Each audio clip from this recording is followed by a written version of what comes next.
Good evening. Welcome to this evening's edition of the Vision Root video blog. I'm your host, Richard Urban. I'm coming to you from historic Harpers Ferry, West Virginia. Well, tonight's a little different. This is the fourth in the series on the presidential elections, fifth actually, including the introductory video.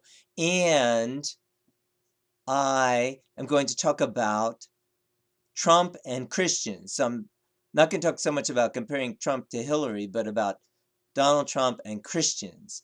And I'd like to play this great clip. This appeared on the Jim Baker show. It's Lance Wallnau, and he has been talking about Trump and Christians. So let's watch this clip now, and then I'm going to talk a little more about it. Oh my gosh. Nobody at that point, when I was hearing that, was thinking that Donald Trump was anointed to be the 45th president, let alone a Cyrus. And so I'm asking the Lord, I'm saying, Cyrus. So I'm studying Cyrus. Cyrus was prophesied like 100 to 120 years before he was born. God had called Cyrus into existence. This is, catch this, a secular ruler, not a Jew.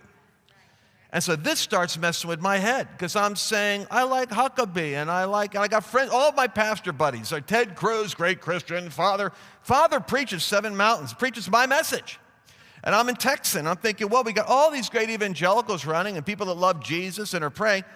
Why in the world would the Lord be looking at Cyrus? Well, because God chooses secular leaders who are anointed. And sometimes, I hate to say this, but if God is trying to wake up his church, he won't pick Joel Osteen for president. He'll actually, and let's face it, I don't want to say this, but there's like a religious spirit that can even get on the church, where we're disengaged from culture, we're not engaged with elections, we're self-absorbed and affluent and half ungrateful and not guarding the garden that God has given us. And then predators have gotten into this garden, and Christians have been, basically, we've been asleep at the switch. I'm telling you, tonight, I encourage you, and tomorrow, think about that you haven't been crazy, Jim. What you've been thinking is crazy. I think there is a seal being broken right now that God is releasing. God's using your platform in this ministry to help articulate a whole new dynamic for the church engaging the battle for nations. Because what we want to do is we want to separate ourselves from the arena where politics and arts and business goes on, and we want to somehow think that if we can at a distance pray, we can affect it. But the challenge of the Great Commission isn't pray ye for all the world, but go into all the world. And while we've gone into nations, what we haven't done is gone into the systems that are in the nations. Just being in a nation doesn't change a nation. You actually have to engage the culture. Wow. Well, that's some pretty sobering information there from Dr. Wallnau. Well, this is really an issue that I think we as Christians have to face.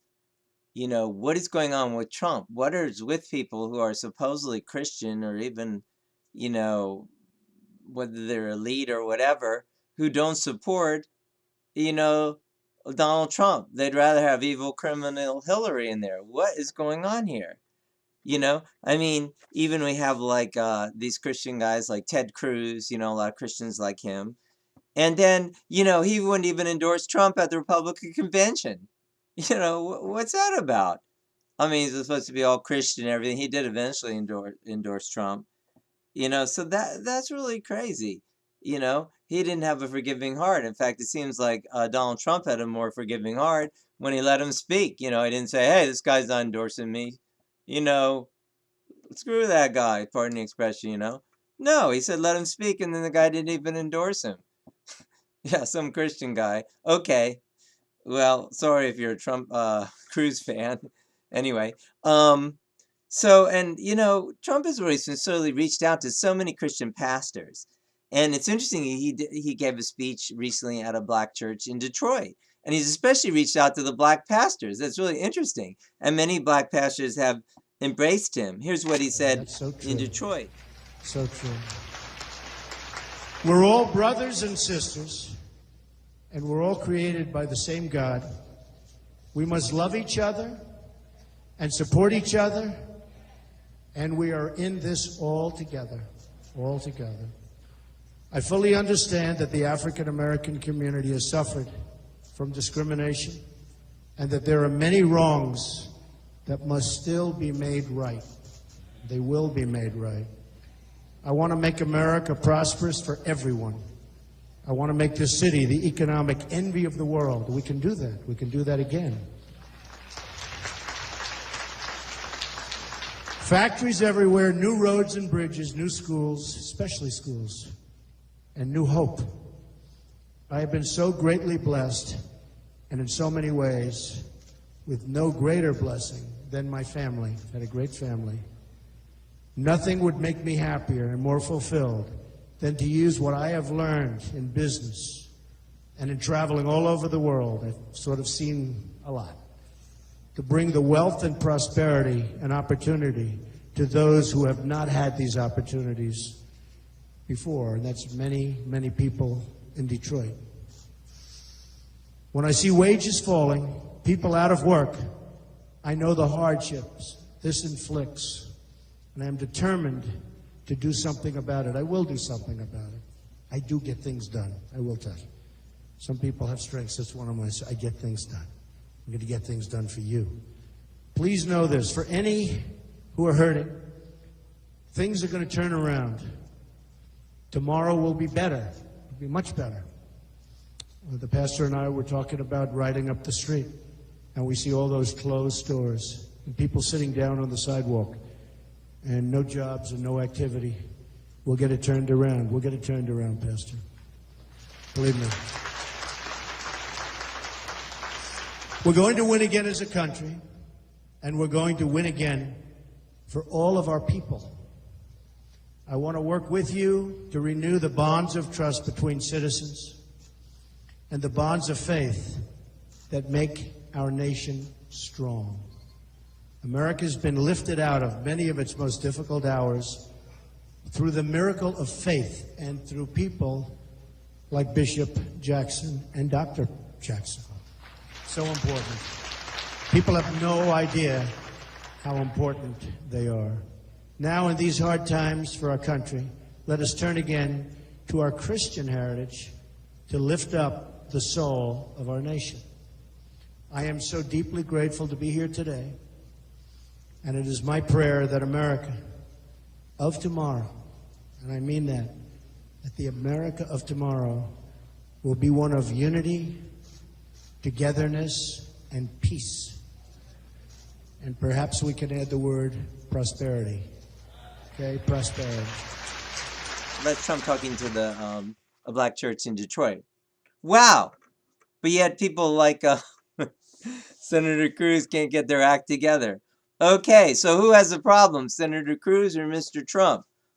He's made a huge outreach to different Christians, and many are coming around, and I see that, Dr. Wall now, and he's on the Jim Baker show, and many others are, starting to think more about what this means. But I urge you as a Christian to, wake up to the fact that, would you have this evil, satanic, demonic woman, Hillary Clinton, who wouldn't mind, hiring FBI to go after people?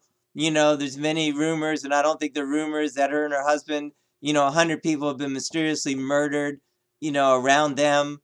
And then now the email scandal and the tens of millions of dollars for Bill Clinton, amorphously raised. At the same time, they're supposedly raising money for Clinton Foundation.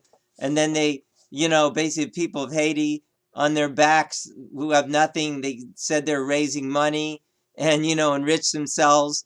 But you can't get over the fact that you don't have Ted Cruz can't get over the fact of somebody that, oh, well, I don't like Mr. Trump. Give me a break. Mr. Trump was more gracious than Ted Cruz. Okay, I'm beating up on Ted, but you get the general idea. Oh my gosh, what are you thinking? So you'd have this demonic woman in there instead of a guy who's trying to work with the churches, work with the black pastors, work with all the pastors of any color. And you want this demonic woman. Oh my gosh, hello? Goodness gracious. So if you're a Christian, get in that booth and vote. My goodness sakes, do not sit out this election. Do not vote for that demonic woman. You don't think she's demonic? Look it up. Look up the things she's done. How can you describe them any other way? Who would do the things she's done? Who would lie like she's lied? Trump is a decent, good person. He's been vilified by the media. If you're only watching ABC, get on there. Look at InfoWars. Look at the Jim Baker show. Look at the different things. Look at the prophecies. Look at the news stories. Look at the facts. Look at any way you want to slice the cake. And goodness gracious, humble yourself. Come before God. Ask God's viewpoint. Ask Jesus Christ's viewpoint. Oh my goodness.